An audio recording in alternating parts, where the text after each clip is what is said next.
Hey, Katie. We have The Sign of the Twisted Candles. We are on Chapter 14, An Embarrassing Meeting. Afraid to open her eyes, Nancy stepped from the fireplace and felt for a handkerchief from her pocket. Hannah kept crying, "Bats! Bats! Look out, Nancy! They may bite you!" Nancy could hardly see, but realized that 2 bats were whizzing around the room. Apparently they were confused by their sudden exit into the lighted room from the dark chimney. Mrs. Gruen, who had flipped the back of her skirt over her head, was rushing to the front door, which she flung open. "Get out! Shoo!" she cried out. By now Nancy had wiped the soot from her eyes and joined Hannah in trying to force the bats from the house. Finally the housekeeper ran outside.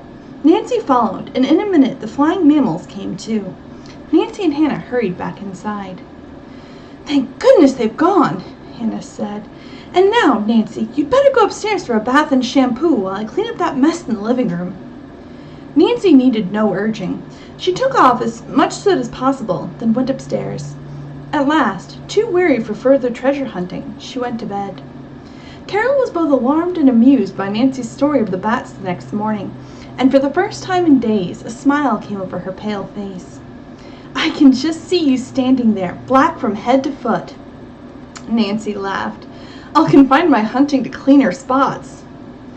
As the girls helped Mrs. Gruen prepare breakfast, they saw Mr. Hill striding toward the house. "Good morning," the banker hailed them. "All quiet at the tenant house last night. Any excitement here?" "Plenty," Nancy replied, and told him about the chimney episode. He laughed heartily. Soon the 4 were enjoying a hearty breakfast. "I'll have to go to the bank," Mr. Hill said presently. "My chauffeur will call for me, and then I'll send him back to stand guard at the tenant house." "We'll stay here at the inn," Nancy told him. "As soon as my father returns, I'll ask him to station 2 watchmen here, one to relieve your chauffeur. Then Mrs. Gruen and I will go home and take Carol with us." "An excellent plan. The best possible under the circumstances," Mr. Hill declared.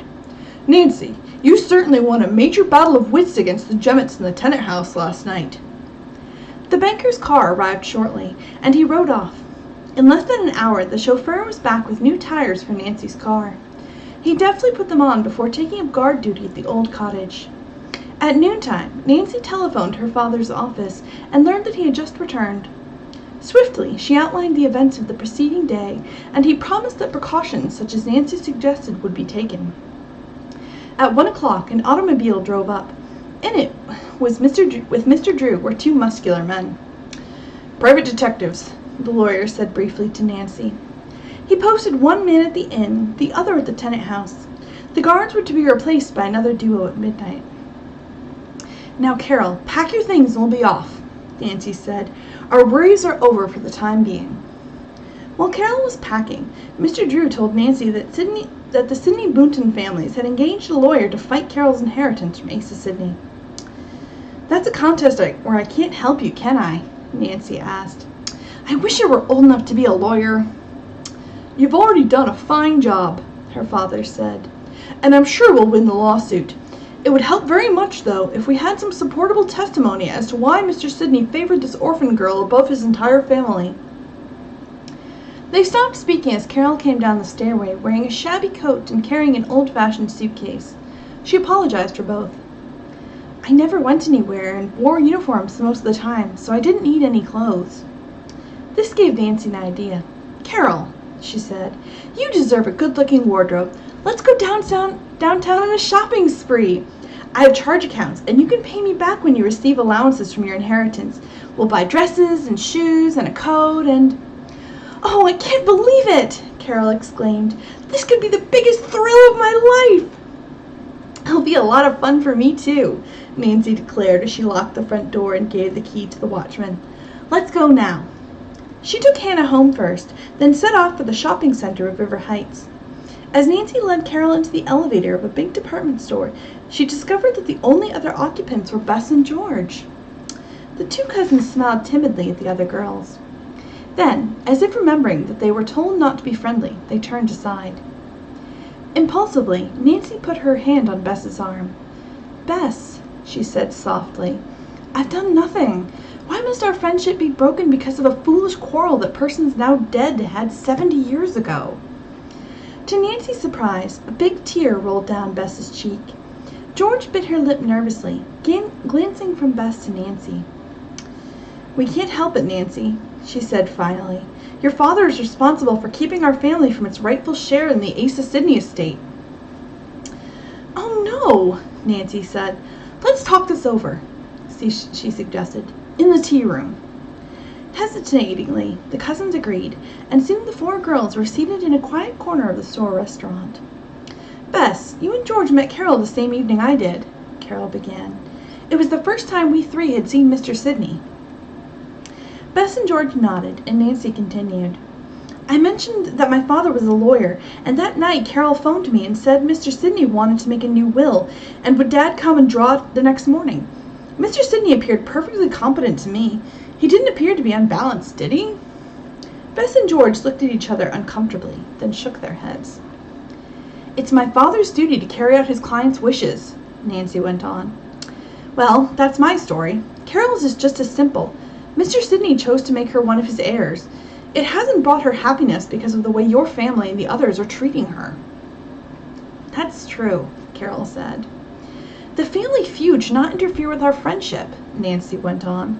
"Why let the anger of great uncles come between us?" "Nancy," George declared, "you're absolutely right.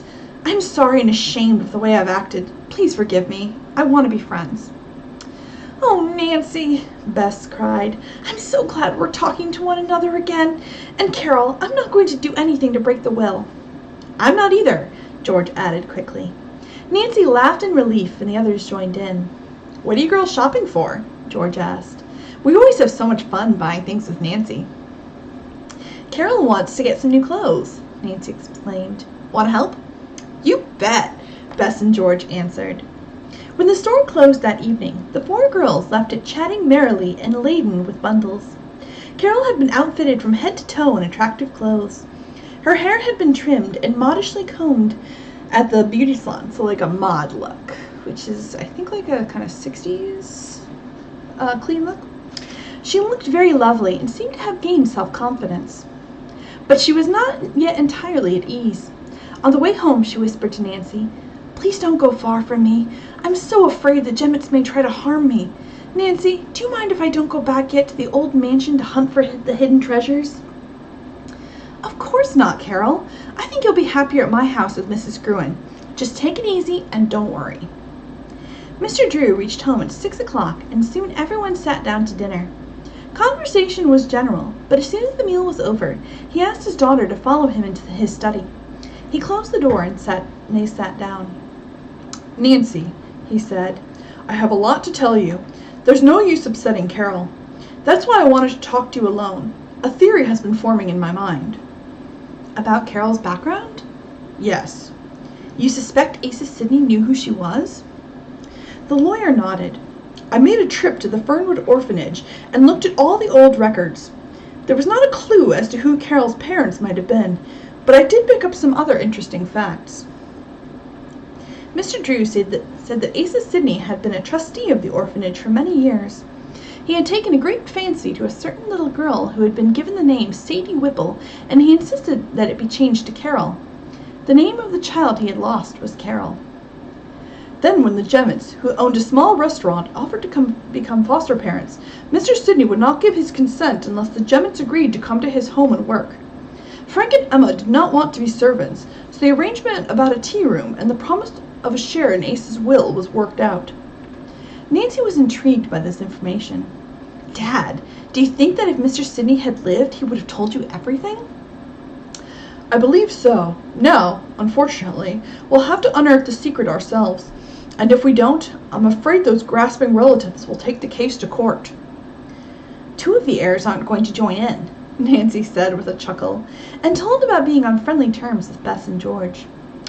"Well, my congratulations," her father said. "I wish your influence could extend to their parents and great-uncles. By the way, my main reason for going to the Fernwood Orphanage was to tell the directors of the request in Asa Sidney's will that the Jemmets be investigated, and probably new foster parents be obtained for Carol." "But now the Jemmets have run away," Nancy reminded her father. That in itself will be enough to take Carol away from them, the lawyer said. I'll phone the orphanage and ask permission to keep her here until they decide about new foster parents.